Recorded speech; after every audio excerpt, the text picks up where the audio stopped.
एक शख्स इमाम आज़म अबू हनीफ़ा के पास आया और कहने लगा कि मैंने घर में रकम रखी थी, मगर अब वो जगह याद नहीं होती जहाँ वो रकम रखी थी। अगर मैं सारे घर को खोदूँ तो इसमें मुशक्क़त है, लिहाजा कोई तदबीर बताइए कि वो जगह याद आ जाए।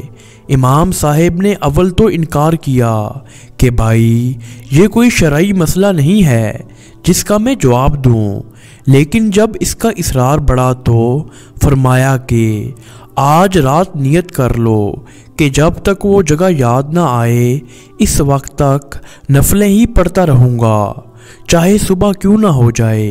इमाम साहब ने फरमाया वो जगह याद आ जाएगी। चुनाचे इसने इस नियत से नमाज शुरू की। दूसरी ही रकत में वो जगह याद आ गई और इसने नमाज मुकम्मल करके रकम निकाल ली। सुबह को इमाम साहब को वाक़या सुनाया तो इमाम साहब ने फरमाया ये शैतान ने बुलाया था और फिर इसको कब गवारा था कि तुम रात भर नमाज ही पढ़ते रहो, इसलिए इसने फ़ौरन याद दिलाया। मगर तुम्हें चाहिए था कि याद आने के बाद भी बतौर शुक्रिया शैतान को जलील करने के लिए तमाम रात नमाज पढ़ते रहते।